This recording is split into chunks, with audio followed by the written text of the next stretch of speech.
I'm very pleased to introduce our next key speaker, Professor Eric Matson. He's professor at Department of Computer Information Technology at Purdue University, USA. And he also has been visiting professor at many other universities, and he's also director of a Robotic Innovation and Commercialization and Education Research Center. And his main research areas are multi-agent systems, cooperative robotics, and wireless communication. So please welcome. Thank you.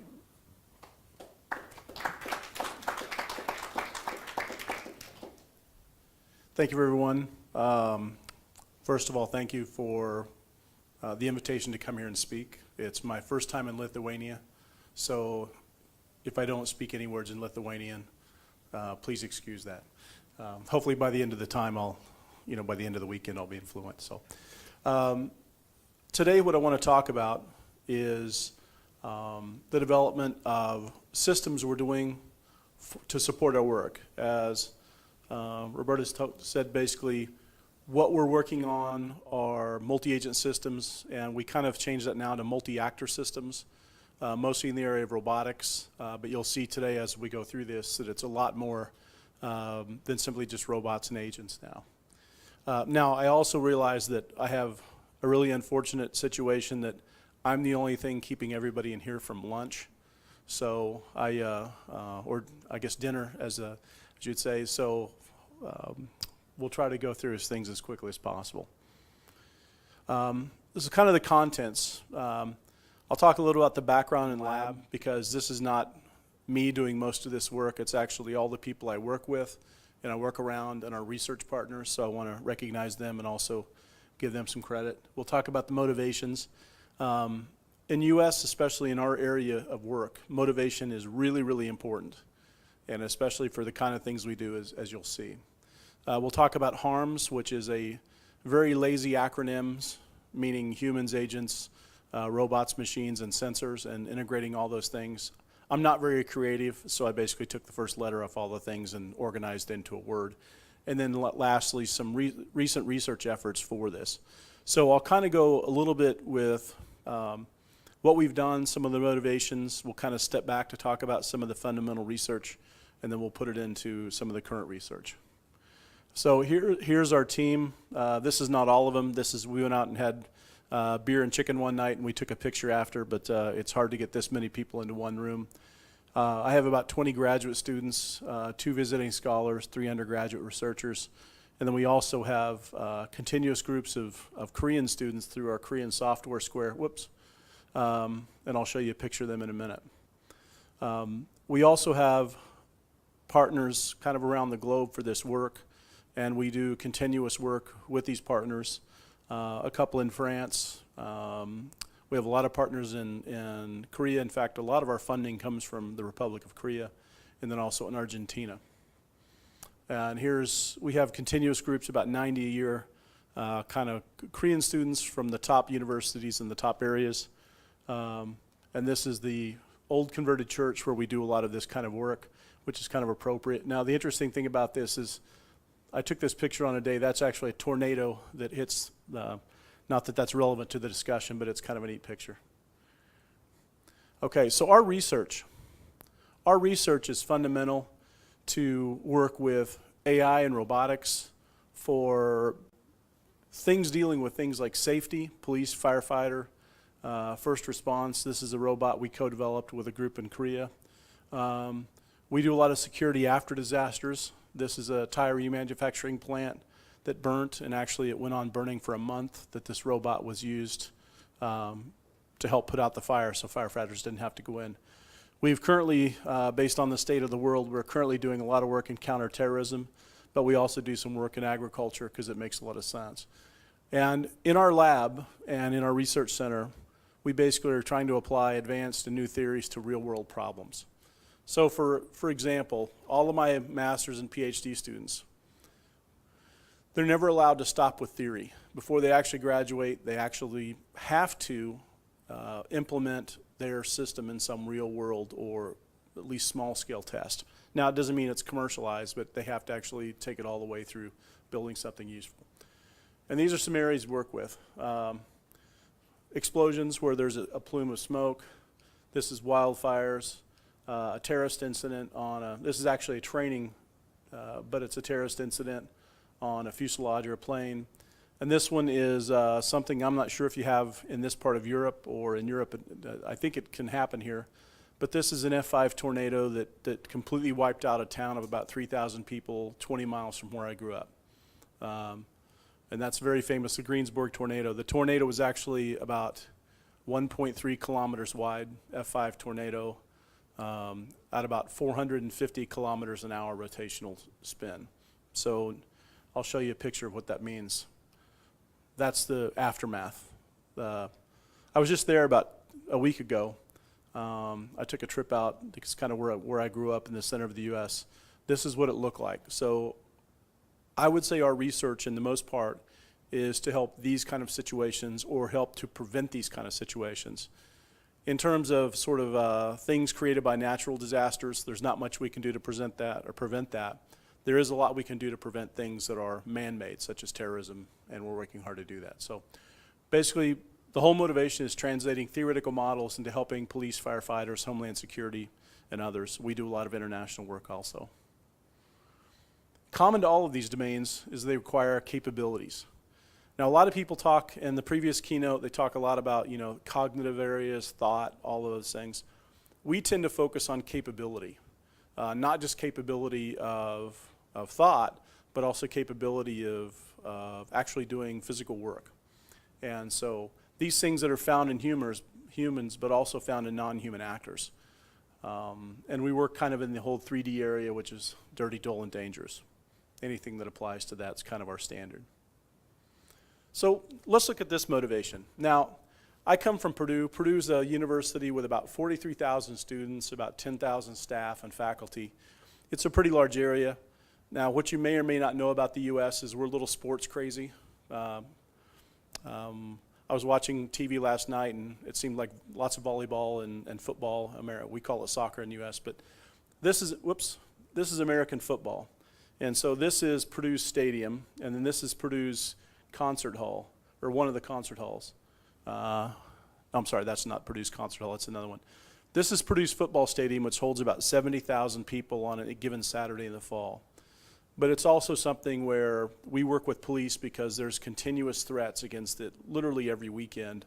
Most of them are benign threats, but there are threats. So how do we prevent something happening here? Now, what we specifically are working with now is, what if a threatening drone appears in a public place, such as the Purdue football stadium or a festival at a university? It's like a rock or music festival. And what kind of sensor can catch the drone and report it in real time? We've been challenged with this several times. And so we went up with the police one time, and I always use this as a test. Here's a picture of the football stadium when it's empty. Can you find the UAV? Can you find the drone? It's actually quite difficult. This is the view from the top of the football stadium where the spotters work to try to see things, whether it's any kind of threat against people. The actual UAV is right there.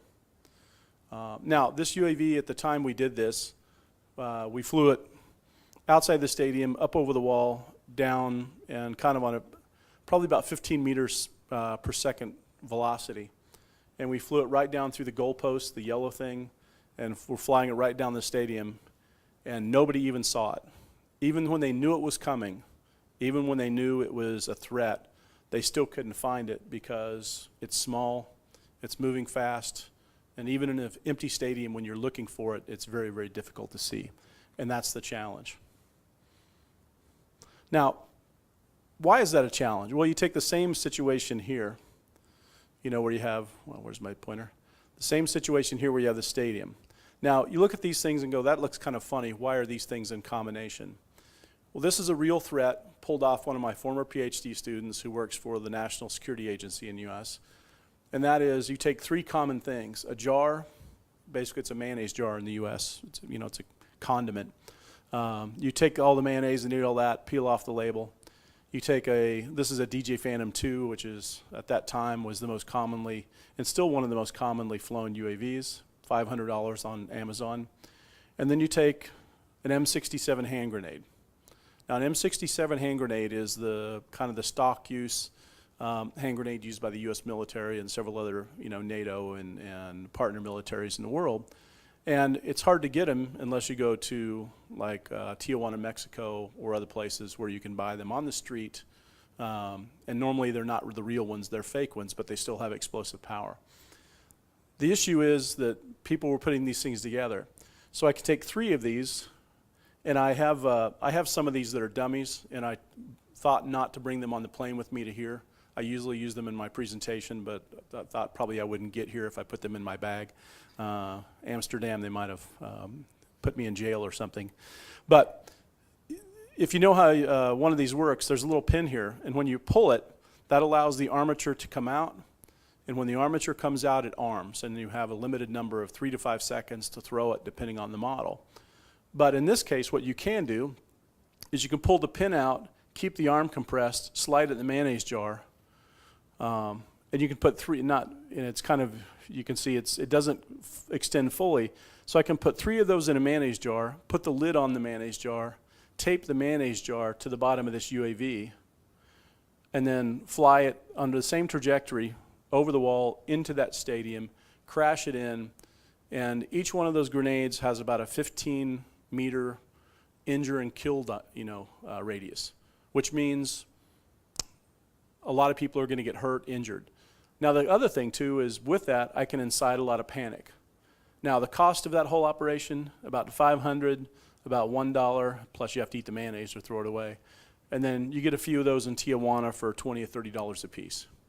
So you might have, with a little bit of ingenuity, about $600 in this. And we tested this scenario with fake ones, and any one of my master's students can pull this whole operation off with less than an hour worth of training. And so that's the danger. Now, this is also, if you see what's going on in the world, if you looked at what happened in Venezuela a couple of weeks ago with Maduro, when he was giving a speech, and all of a sudden there were exploding UAVs, well, I guess it's been longer than that, but exploding UAVs. Luckily, nobody was hurt. I guess there were a couple of people that caught some shrapnel, but they weren't really badly hurt. This is what we're trying to prevent, and this is what we work on.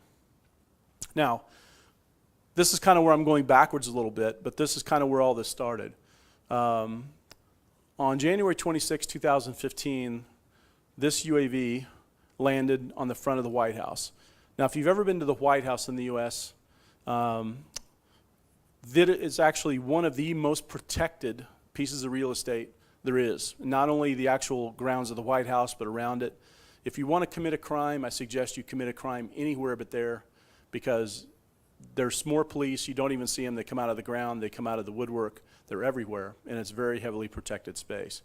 But even given that, this UAV landed within about 20 feet of the White House and just crashed at 3 o'clock in the morning.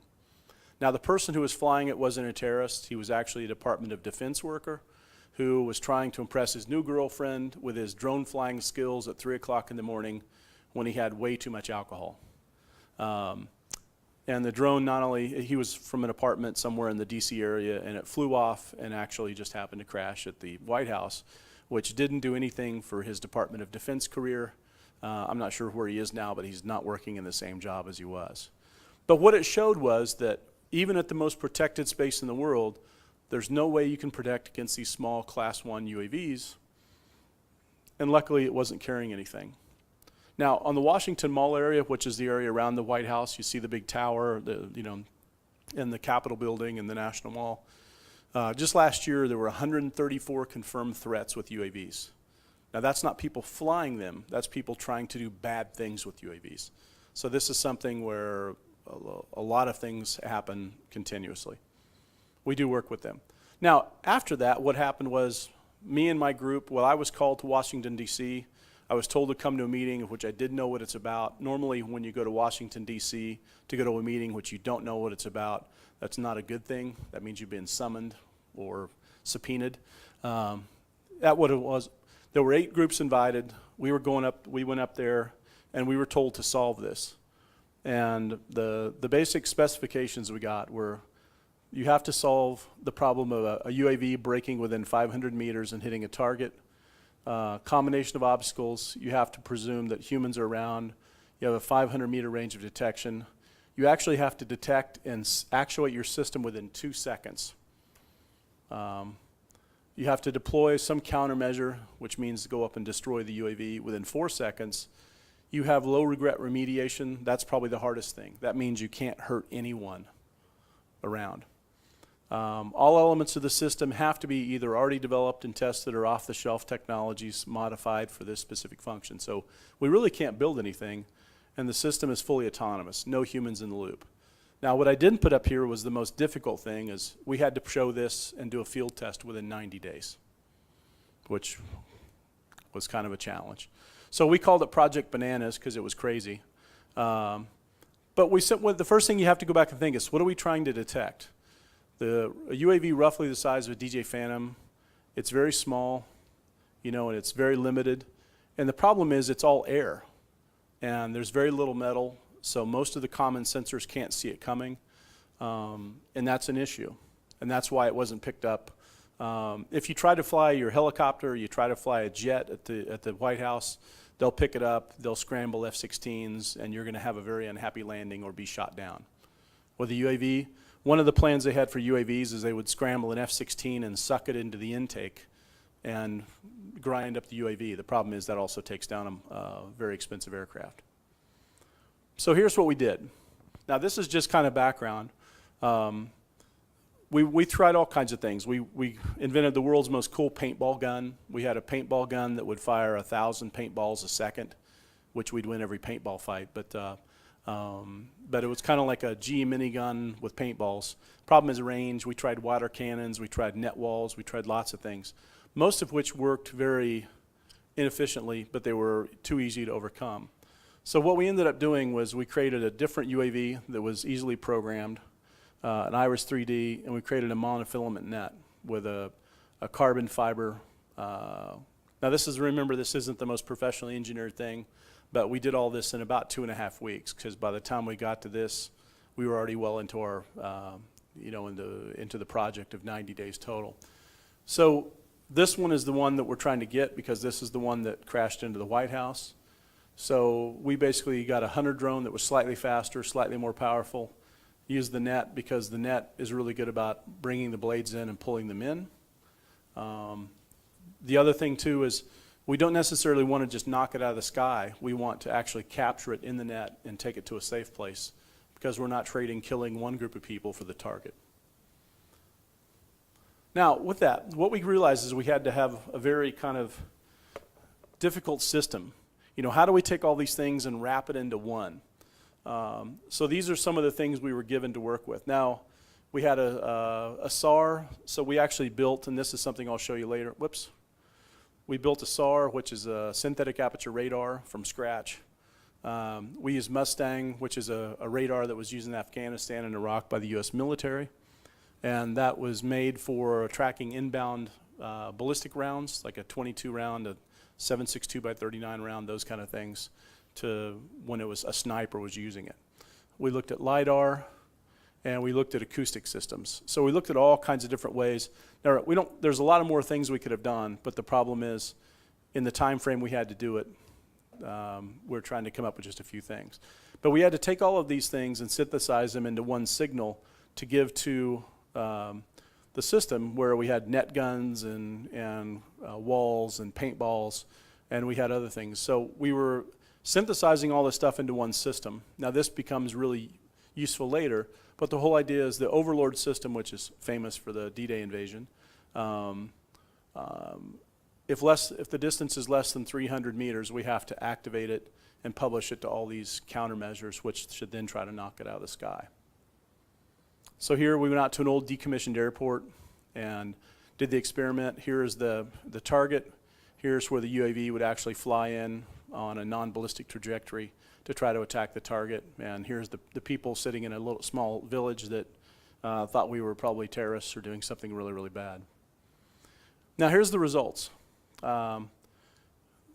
This is kind of radar and LiDAR, two successful things. Some of the things didn't work really well, but the radar, this is the hunter drone. the one we built to kill the other one. Here's the actual runway layout. Here's the target. All the black dots are where we think the UAV was at any given time. That's basically trying to build a track, and then the red dot represents where we actually killed it. And we killed it both with radar and LiDAR. So what happens here is you can see even at 300, well even at 140 meters out, at 350 meters is the first time we actually detected something. So with a radar that costs $12 million that's used by the military to track inbound sniper fire, which is a bullet the size of my fingertip, we still couldn't track a Class 1 UAV that you can buy on Amazon anywhere in the world for $500. The first time we actually see this is about 140 meters, and it's coming in. So about here is where we got a good enough detection that the UAV takes off. And what happens here is it goes out here and thinks it's here, but as you can tell, the track's all over the place. So it actually misses it here because it's not here, it's over here. And then it comes in and actually kills it somewhere around 35 or 32 meters from the target.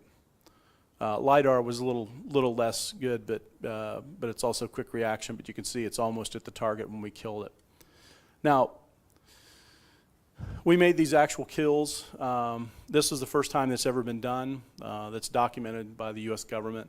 We had people from the CIA, the NSA, every three-letter agency in the US government were there watching it at this old abandoned airfield in the middle of a cornfield in Indiana in the US. And we did it on the 88th day of the 90 days. Now what I didn't tell you at this point is after 1 or 2 weeks, all the other 7 teams that were asked to do this, 4 of them quit after 1 week saying this is crazy, it can never be done. And the other 3 were fired. And so after like 3 weeks, we were the only team left, so we had a lot of attention, a lot of pressure. Here's an actual video, and I'll kind of narrate it a little bit. At the end of this, if you hear some curse words or some bad words, please excuse that. Everybody was just really happy that it actually worked. So this is the runway. Here's the hunter drone. Here's the bad drone. For safety measures, because here's a church over here and there's a village, we kept everything under manual control until we started the experiment. But the UAV was just put in the air. And once they were put in the initial starting places, everything was switched to autonomous mode, which means there's no human in the loop whatsoever. You can see it just sitting there, and at some point you'll see it just jerk and take off. That means the detection has been made. Okay, that's when it detected it. Now the other UAVs inbound, it's kind of tough to see because of the range, and it's just they're UAVs, so they're a little tough to see. And so you'll see the other one coming in on a non-ballistic trajectory, well, it's semi-ballistic trajectory. You could just tell it just missed it. Now it's kind of lining up behind it to take another swing.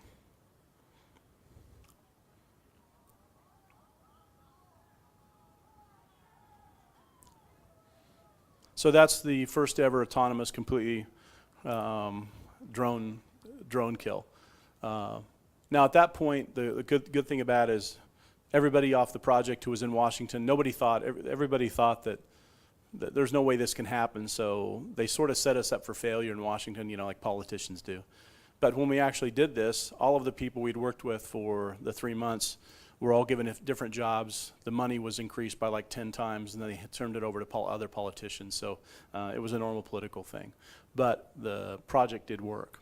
So what that showed us is that we needed to find ways to decrease latency and make this better, because a lot of the things that we tried to do didn't work. The other problem we had is not every police station that has to support this kind of technology can afford a $12 million laser or a radar, nor can they get it because it's Department of Defense and it's military. And during this time, I have a security clearance, but I couldn't even look at the radar system. And so that means that we have to build these technologies for people and make it accessible. And that's everything that we've done now are accessible technologies that anybody could have, not only in the US, but any other country. Okay, so the problem is we solve the problem under one scenario, but it's a very complex multiplayer adversarial game, speaking in AI terms. Continuous emergent behavior, irrational acts and behavior, and fast-moving technology changes. So how do we respond to that? How do we create systems to solve these kind of complex challenges? Now, if we think about it, you know, as the previous speaker basically talked about, AI's operated, well, even before 1950, but sort of on the idea of being able to test if some other actor is intelligent, the whole idea of the Turing test. But we've kind of turned that on its ear a little bit. If you look at it practically, a lot can be accomplished by resetting a test based on capability instead of intelligence. I don't really care if the UAV is intelligent or not. In fact, most UAVs, and the really big problem is everybody's betting on that. The problem is all counter-UAV technology assumes that there's electronic transmission. And every company, I think in 67 in the US, and there's many more worldwide, they all bet that the only thing they're going to do to take down this UAV is interrupt its electromagnetic signals, take it over, and none of that will work. Once again, I can teach any of your graduate students to foil all those systems with some tin foil, some slightly different wiring, a pair of clippers, and you basically create sort of a Faraday cage around everything, and there's not much any of that stuff will do. And so it's very easy to defeat. And for the most part, the terrorists now have figured out that they don't really need to be around to guide it.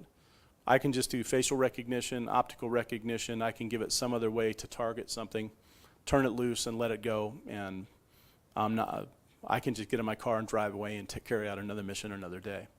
So in these things, capability is measurable. Intelligence, there's too many arguments and definition, but capability is something we can work with. So our approach was, and this is something we've been working on for a while, we're teaming these things. We have systems which employ like human teaming based on capability, indistinguishable. I don't care if a human or somebody else does it. They're open, they're scalable. And then for all of our practical work, we developed many, many kinds of accessible sensors. Acoustics, low-cost radar, optical flow, image analysis, and all above based on AI software as the enabling technology. Now here what we also did was create a flow. So for a counter UAV, you have to be able to detect something, you have to be able to track it, you have to be able to categorize it, and then make decisions before you do remediate or forensics. Now the reason that's important, I don't know if anybody does this kind of work in this room, the biggest problem is if there's a UAV flying over a stadium and I take it down with the police's permission, if I take down a UAV that's, in the US at least, if I take down a UAV of which it's not a terrorist threat, then I'm somewhere between a pirate and a terrorist myself. Because under current law, I've done the same thing as take down a Cessna. And so we've added in additional steps to categorize it and decide to say that, okay, the UAV's coming, I don't know if it has C4 strapped to it or a camera, or there's nothing. It's just some drunk college student trying to take a picture of the Lollapalooza concert. But we have to actually make a decision in the air, real time, whether it's a threat, and then be able to take it down. Otherwise, I go to jail for the rest of my life, which I'm not sure I want to do to take down, somebody's 3D image analysis. So detection, we're working on things like acoustics. Acoustics really work really well for detection. They don't work well so much for at least too well for tracking at this point. We're working with optical flow and radar, image analysis, and we basically make all decisions using the HARMS framework. All right, so HARMS, I'll go through this pretty quick. The whole idea is how to make all these things work together. This is kind of our fundamental research area. How to have indistinguishable interactions, which means I don't care who does what, whether it's a machine, a robot, an agent. All I want's the most capable actor carrying out capability and doing something. So how to provide a multi-actor system that's not limited to a particular methodology. Whoops. So here's kind of the idea. We have sensors, we have humans, we have agents, we have robots, and we have machines, and they all kind of share these capabilities. But for example, we have a request. I'm a human. I have 3 different actors working in a system. I have a Samsung refrigerator, I have a temperature sensor, which is $1, and I have a $10,000 robot that has specific things on its hands to pick up fruit. So if I make a request and I say pick up the apple, I don't really care which one does it. This one can store the apple, this one can tell the difference, but only this one can pick it up. So the one who has the most capability can do that and maybe hand it off to the others, but they can't do it. So I don't care who does it. I just want somebody to do it that's the most capable. Now, HARMS is a multi-layer concept. It's something we've been working on for several years. We've published quite a bit about it as far as doing projects. And the whole idea here is we have these 5 layers. We have networking, communication, interaction, organization, and collective intelligence. So kind of I could spend 4 hours just talking about this, and I have before. But networking, basically, before we can do anything together, we actually have to form some sort of connection. And so the network is the basic connection. Communication is something where we have to establish some common form of way of interacting, or common form way of talking so that we can interact. And that could be gestural, it could be natural language, it could be a number of things. Interaction, the next layer, is sort of the kind of old boilerplate, Russell and Norvig. Common thing with interaction is just sort of group rational decision makings. Once we can communicate, we have to be able to make decisions together as a team, which leads us to organization. Once we can make group rational decisions, then we can organize based on capability. And then what happens later is, just like in human society, collective intelligence begins to create emergent behavior. When we can do things together, we start realizing that things come out of that. And so we just have all these things to where each actor, whether it be human, agent, robot, machine, or sensor, will have one of these stacks in it and can work together, right? Now, we've kind of taken this one step further. One of the goals, and at the end of the last talk, we talked about what are the goals. Well, one of our goals is to be able to not only look at individual scenarios, but also look at sort of different sort of societies. And that's where we start thinking about, well, if I have one specific society, maybe that works best with Bluetooth, using a JSON communicate, using interaction of negotiation and argumentation, using Omni with basic societal norms being defined. Whereas I have another one, I can use TCP with natural language where we need to talk, we're going to vote. We use the OMAX model, which is based on capability, and we use social agreement. So different societies, like we did actual comparison of this between American society and Korean society, and how we would apply this model based on that. And it's very different. American society uses voting, kind of common democratic processes, where Korean society uses age hierarchy to define how decisions are made and things like that. Then we can also have ones where we don't necessarily need organization and collective behavior. We can just do more practical things where we're negotiating and interacting. So the whole idea is that each one of these actors would have one of these stacks, or at least the layers that they need to, so they can all work together, and that's what makes it indistinguishable. I don't care who does what, they just have to have the ability to interact with others. And it's not like the Turing model where I don't really care whether the person or machine on the other side, it's the same in that, but I suspend and use much more based on their capability than whether they're intelligent. Okay. Now, here's an experiment we did. This is with our French partners, and this was kind of the first rollout of HARMS. We were trying to solve what we call the milk dilemma. The milk dilemma is what happens when I leave the house, I go to the store, and I get to the store, and I forgot to check whether I got milk because it's in the refrigerator. So the video is a little shaky here.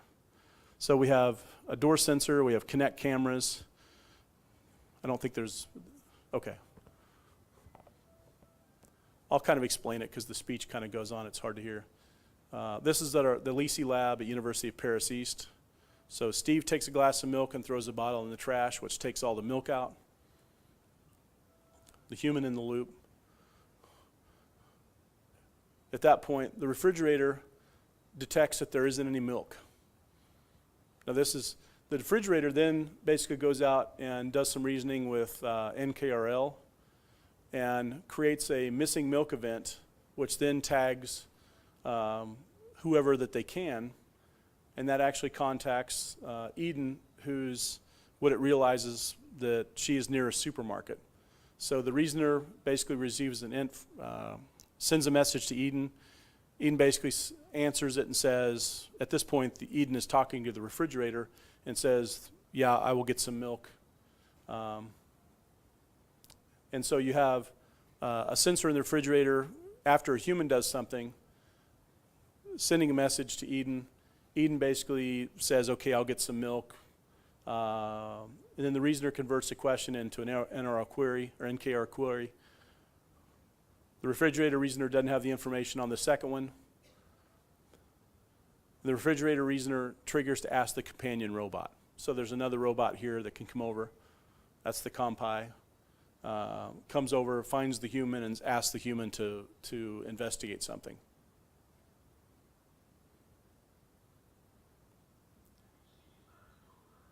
So we're not talking about milk anymore. Now it says we also, since we're at the grocery store, should we also solve the yogurt dilemma, which we don't know if we have yogurt or not. So there's 3 yogurts, so at that point he sends an email back to Eden, who's at the grocery store. She doesn't need to get it, and the whole thing. Now this all goes on, but this was sort of the first rollout of this, to where we have a refrigerator, which is a machine by our definition, contacting a human. The human then asks a question. It talks back to the refrigerator. The refrigerator can't solve it because all it has is an RFID tag detector. So it asks a humanoid kind of, semi-humanoid type of robot, come find a human, ask that human to check it. The human then talks back to the robot. The robot talks back to the person, and then they carry out the conversation between all of those different people. So that's basically what HARMS is all about, and sort of this was our first experiment that's published in Robots and Autonomous Systems in Springer. Okay. Now, application-wise, we take HARMS. HARMS is sort of where we need to do something like the counter UAV, where we have to integrate all these different sensors. We have to integrate all these different sensors through a system that's fast, that allows them to work together, that doesn't care who's in the middle and who does the work, as long as they're capable. And that's the only measure that we really care about, is who's the most capable to do something. If it's measuring the UAV, if it's detecting the UAV, if it's anywhere in that flow, making a decision, like in our flow, the detection's typically to be done by an acoustic system because we can put them out anywhere. A mile, 10 kilometers, wherever, to detect an inbound UAV. Then the radar picks them up later. But each one of those has a capability. When it comes time to make a decision, we're going to text the human and say, make a decision really fast because you have 20 seconds before the UAV hits. Okay, so here's a couple of technologies we've invented. Now, like I said, in our lab, we have lots of people. One of these is, all of these are things that we've come up with for the specific counter UAV market. And by the market, I mean any local police. In the U.S., the police have been given the responsibility to take down UAVs when there's a terrorist threat, because they're the only ones that are there typically. You don't have FBI agents and NSA agents standing around at a football game, but you do have lots of police. So in this case, we have image analysis. Image analysis basically says, in this case, we have a bunch of Raspberry Pis hooked on a switch. We have a master, which is a camera, takes frames continuously. And the whole idea is just do image analysis to detect UAVs in a very short range very quickly. Now, I won't go through all this because it's kind of a complex situation. But the whole idea is you have a camera, which is down here. The camera basically is going to create a bunch of frames. This is for training. You're going to apply that to TensorFlow and MobileNet. You're going to have an annotated frames queue, and then you're going to create tracking and decision logic that can be used by the user. So here's an example. This is in our lab. This is in our big lab, the Korean Square. And we just used it in there to see if we could detect UAVs in kind of a non-clear space. There's actually a detection of a UAV. Now at that point, it has about this is not good, but in the counter UAV work, it's actually pretty good. That detected that with about 37% accuracy that it was a UAV. Now that's, this is best case. This is about a 54% accuracy as a UAV.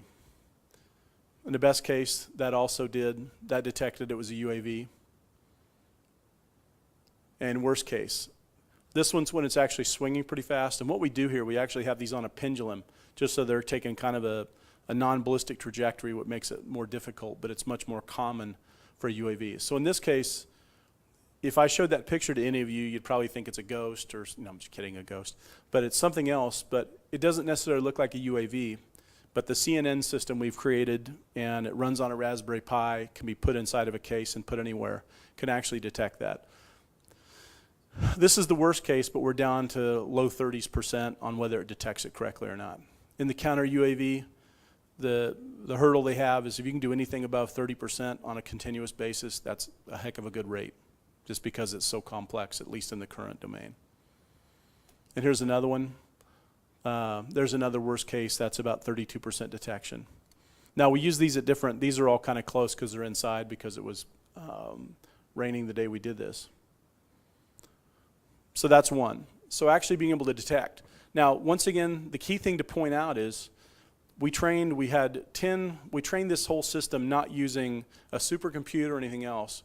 We actually had an easily rolled out, we 3D printed a small frame, put 10 Raspberry Pis in it, hooked them up in parallel, and they trained the whole system that we can then use and roll out with one Raspberry Pi camera, one Raspberry Pi. We can make a nice little 3D printed case, and we can hand that over to the police, which we're actually getting ready to do that now, and just to see if they can do UAV detection. So it's a very cheap sensor. It's a sensor that probably we could roll out with all the software and everything for less than $100 per unit, which is much less than in the military domain, at least in the US.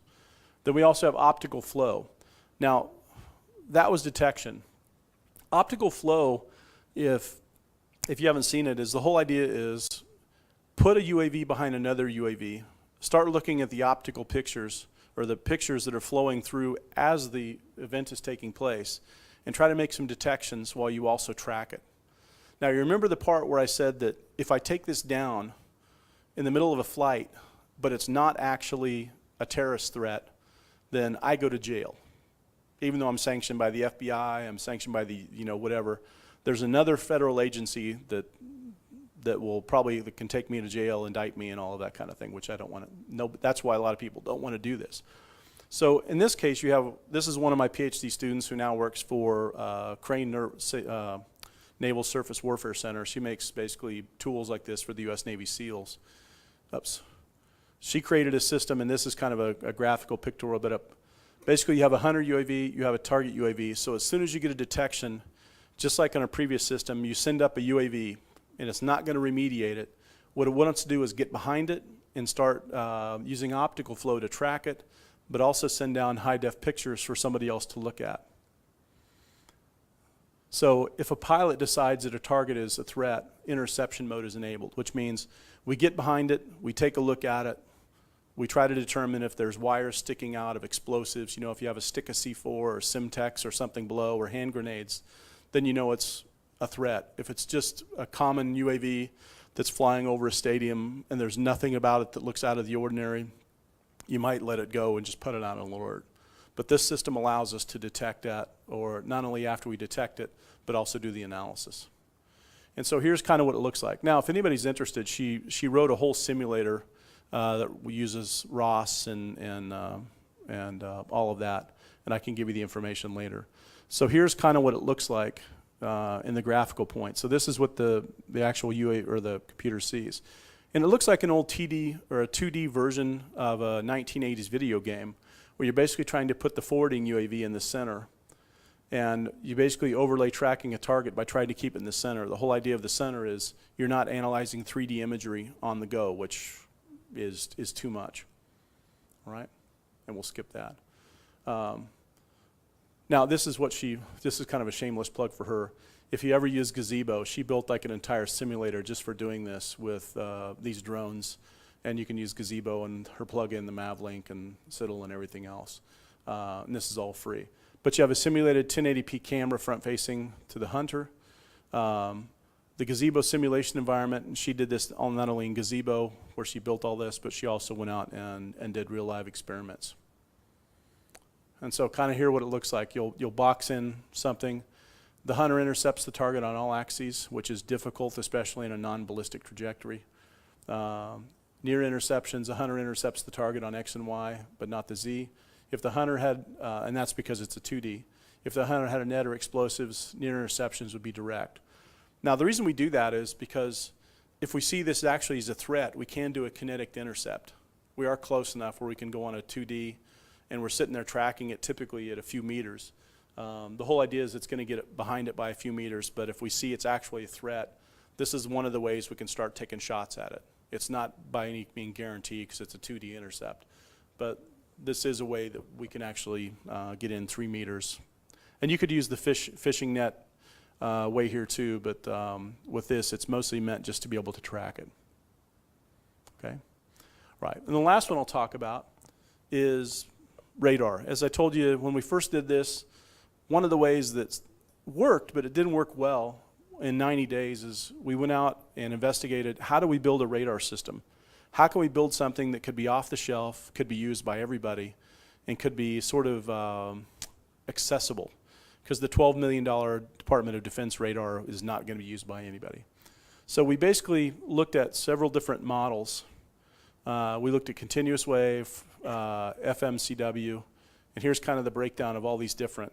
We investigated 2 specific areas, frequently modulated and pulse Doppler. And has anybody ever seen this? This is actually a pretty famous thing.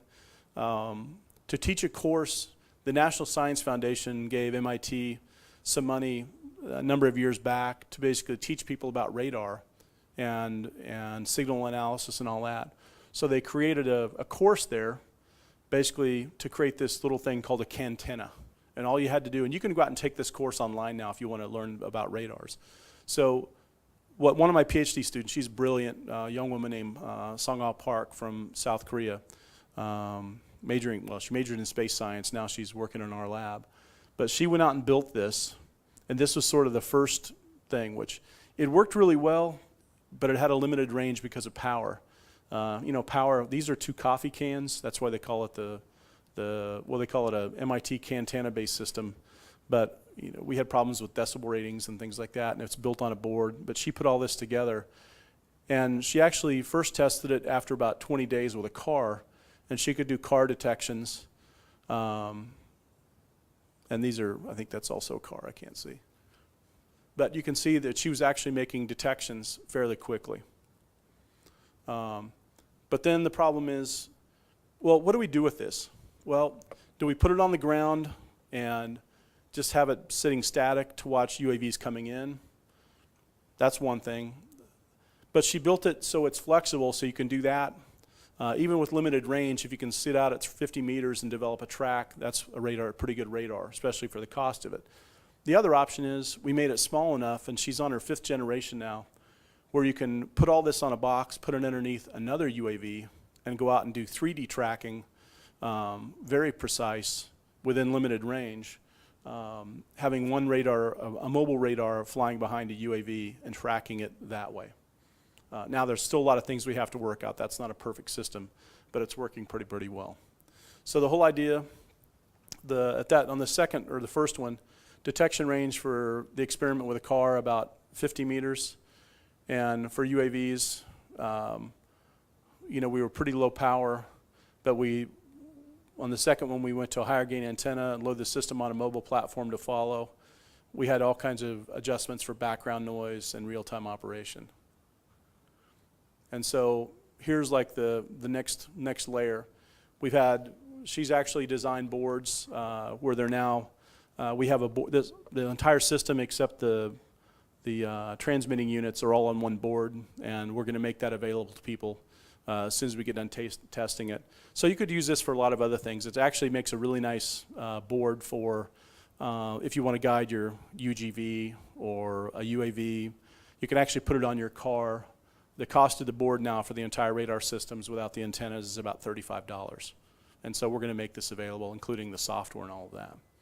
So she's increased the power transmission to 1 watt, which was 100 times greater than it was. We use much more powerful commercial antennas, but these are about the size of a Pringles can. They actually call these cantennas by the company that makes them. Uses an Arduino for a modulator, which is pretty cheap. Uses another Arduino as an ADC to attach the data collection, and more powerful and kind of computing friendly.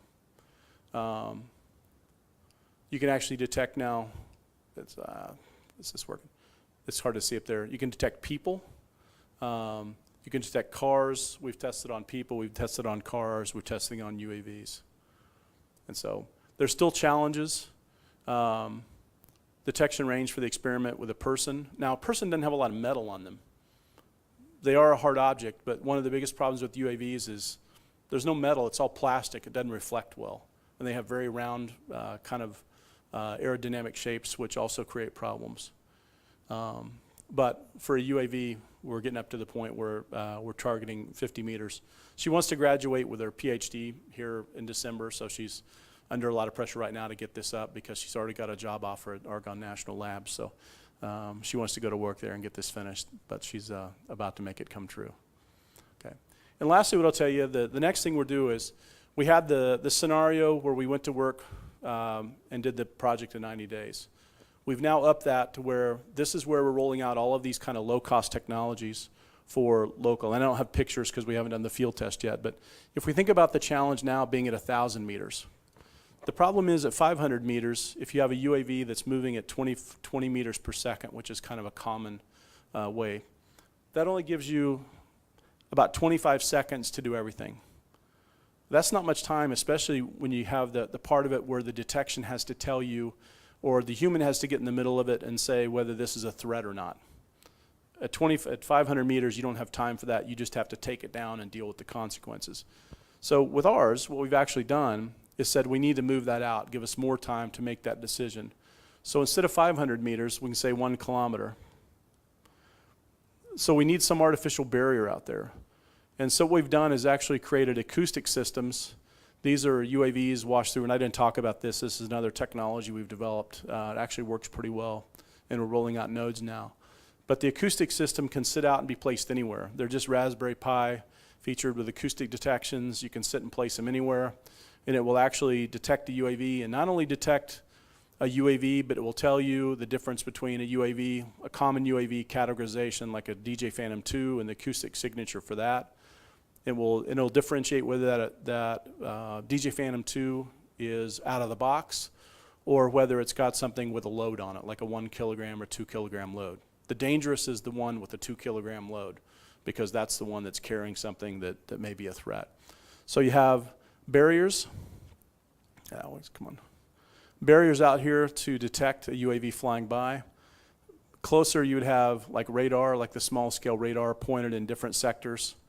You have optical flow and image analysis, but they're not static. They're things that get kicked in. So when a UAV would break the barrier, you would still be detecting it and trying to track it as soon as the radar can kick it in, which is closer. But before that, you send these out. You send the optical flow and radar both out, or I'm sorry, optical flow and image analysis both out to detect and try to get something on that UAV.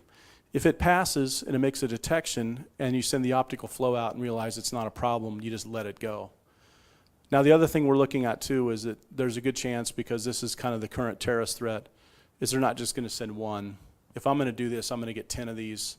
I'm going to put charges on a few of them, and then some I'll just send in as dummies to confuse the system, because that's the current threat. So the whole idea now is to, when it breaks it, is send it out to intercept it, make a decision, and then if it makes a decision where it needs to come through, start tracking it with these. So you have all these different actors in the system. You have all these acoustic nodes. They're going to make a detection and fire up the, tell the human, but really work very quickly to engage the optical flow, the image analysis, send them out to engage this. And actually that should be image analysis there, not a radar, but we will make a radar flying at some point. We just don't have that done yet. Thank you.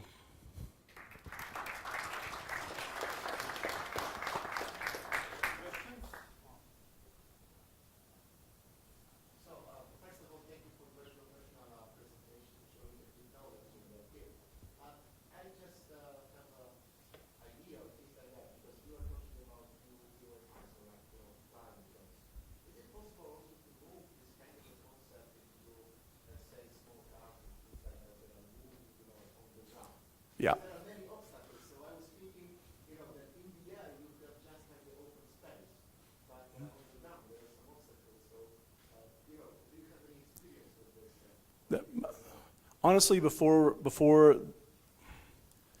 we got into the incident after the UAV landed on the president on the White House lawn, most of our work was in ground vehicles. We don't do really water. Well, if you know where Indiana is, we don't do water vehicles. because we're 1,000 miles from any ocean or reasonable lake. But most of our work's with ground vehicles. Now, I don't talk about ground vehicles here.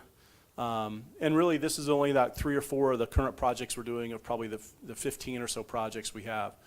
We're actually doing several projects, one with cruise automation. Cruise automation is one of the leading autonomous car companies. One of my students was the 13th employee, and now they just got another $2 billion investment yesterday from Toyota. So they're a big company. We're doing some specialized work with the South Korean government, KIM, the Korean Institute for Mechanics and Materials, on autonomous cars and virtual reality and how we train them. So we do a lot of work with that. I just didn't have time to talk about all that in here, because the reason why we use this as kind of a standard is if you can work in a 3D environment of counter UAV when it's that quick and that's fast, the technology developed will tend to work on the ground even better. The only difference is if you put it too low to the ground, then you get into Fresnel zones and things like that. But otherwise, it's anything we've invented for the air works really, really well on the ground. So yeah, we're putting it on.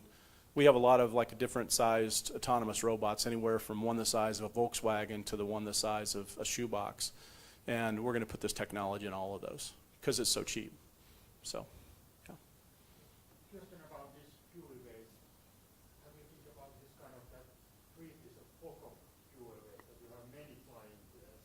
And second question is that way that if you think about radar, it's quite easy to do countermeasures, that you fly in very low altitude or take the shapes there.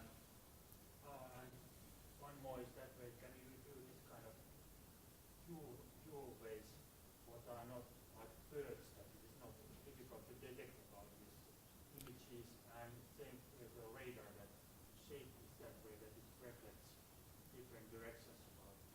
Yeah, I'll kind of start with your last question first and go backwards. And I'm not really good with more than one question at a time, so you may have to repeat because I don't have a good attention span. If we look at try to detect like UAVs versus birds, we spent about 30 of the days of the 90 just trying to figure out with an acoustic system how could we do that, because birds have one acoustic signal. The big problem with this is most systems are built for things that have a ballistic trajectory. Even the military radar, we had to spend, well, we didn't, the company came out and did it. They spent a lot of time just basically adjusting their software to work with a non-ballistic trajectory. And that's a big problem for a lot of radars, especially fast radars. Birds are a huge challenge, but the biggest challenge with this is doing it in different scenarios. The big problem is if you go to like here, you're outside and you have a lot more wildlife. If you go to and I've not been to Vilnius yet, but I assume that you have urban canyons there. If you have a bunch of tall buildings, you don't have as many birds, but you have a lot of other things in the air. You have a lot more, large structures and things like that. There's a lot of big problems. You have a lot of reflected noise. And one of the big problems with the radar is because the radar is built, a lot of radars now, the low-cost ones are built with 2.4. They get a lot of interference just from Wi-Fi, and things like, which is goofy. We never thought that would happen, but they do. So what was your second question? Yes, it was more, the first one is that way that you think about this FOCO UAVs, there's not one that comes tens of thousands. Yeah. Yeah, that's, we had a previous project what we did with U.S. military that was on missile defense. If you look at adversaries of the U.S. military, the big countries like China and Russia, a lot of the scenarios now are not to send 1,000 missiles, but you take a cheap missile like a Scud, which doesn't cost very much, and you're not carrying nuclear-tipped warheads, but you send a bunch of Scuds, then 3 or 4 really dangerous ones, things with actual nuclear tips. And that's the thing is, because if we look at a stadium, if you think about the actual analysis of that, and this is, if we go back to the stadium example or a large crowd scenario, if I send in one that has explosives and it blows up, and then I have 5 more that are coming into different areas of the stadium, even without a bomb on them, what happens is in the scenarios and simulations we run, most of the people that get killed or get seriously hurt, it's not from the explosion, it's because from the induced panic caused by the incoming threat, and they all spend all of their time tromping over each other trying to get out. Somebody falls down, everybody runs over them, hurts them badly, or kills them. And that's the bigger scenario. If you have a stadium with 70,000 people that was built 100 years ago, these stadiums weren't built for the idea you have to evacuate everybody in 2 minutes, right? It doesn't work like that. And so the biggest threat really comes down to people invoking panic through these and having bad behavior, irrational behavior of humans based on that panic. But yeah, the biggest thing is the swarms are a completely different problem and much more complex, because how many of these threats can you handle in one scenario? That's a really big problem. So. Yeah, I have a short question concerning this milk example. Mm-hmm. How do you detect or control discontinuities? You mentioned that you didn't care who does something, Mm-hmm. actors, whatever it is, human or software or hardware, but it's very important because it is responsibility. Right. It could be break in the loop, in interaction loop.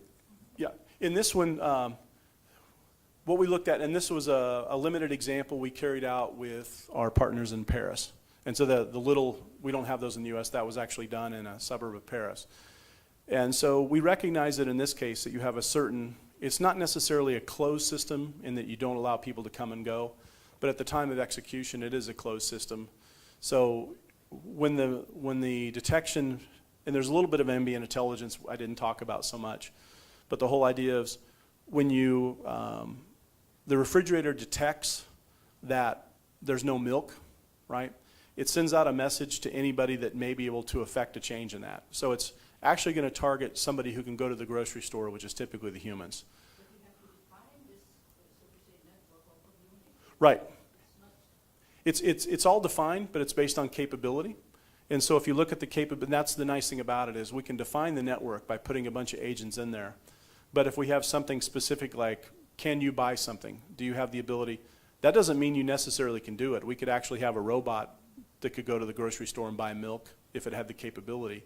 But in this case, the definition for buying that is based on humans. So we dispatch the humans because the humans have the ability to be mobile and purchase something. In this case, we know the refrigerator can't do that, so that's a capability deficit it has. The humans have that capability. The Compi, which is the robot that rolls in and asks Steve the question, it also doesn't have because it can't leave the lab. So it's going to basically contact Eden, and since Eden's outside the lab based on physical proximity, it asks her, and the backup would be Steve. Steve currently has a deficit versus Eden because he's within 4 feet of the refrigerator and not close to the supermarket. That's kind of where the basic ambient intelligent piece. Yeah, there is more definition, and we by far haven't figured out everything. But it was a nice experiment because it showed that the entire infrastructure did work. The big thing is, like anything else, having some of these definitions made. One of the things we're really pushing, there's several things we're really pushing. One is how do we keep this sort of in survival mode, right? How do you, if you turn off all the refrigerator goes off or the electricity goes off, then you can't do any of this, right? There's a certain survivability concept. The second piece is, if everybody's sitting in a room and they all have that ability, how do you make a decision to do this? But the reality is there's still a lot of things we need to define as far as capabilities to do it in a general sense of doing everything. So I'm not sure it's necessarily something meant to be kind of a general problem solver type approach. That's why we put it into like emergency scenarios, police scenarios, things that are very specific where you can define capability. Rolling it out to something that's everyday general purpose, we can do, but you still have to make the definitions. But you still have to define who has capability. Yeah, you have to do that. Yeah, and you think about it, if you do that, you can define, those are sort of a priori definitions in a lot of ways. We are working on bootstrapping detection for doing those kind of things because a lot of IoT devices that are now coming out with, or people are working on it, I don't think they're perfect by any stretch. But like a refrigerator, you can actually ask it if it's mobile. It doesn't know because it's never been asked that question before. You can ask a temperature sensor if it can pick up an apple, but it doesn't know. And it has no way of reasoning about that. So you have to set some of those things by assuming that if it doesn't know, that means it can't do it. Like for me, if somebody said, can I remember all the calculus I did as a college freshman? I can't. but I know that. But if you ask a refrigerator if it ever did calculus, it has no idea because it has no context of what calculus is. And so at that point, you just assume it can't do it. Does that make sense? So yeah, there's a lot of work we still have to do in defining capability and differentiating capability. But in limited scenarios, it's much easier to do that. All right. Thank you. Conference. Here's a certificate for you, and we take a photo.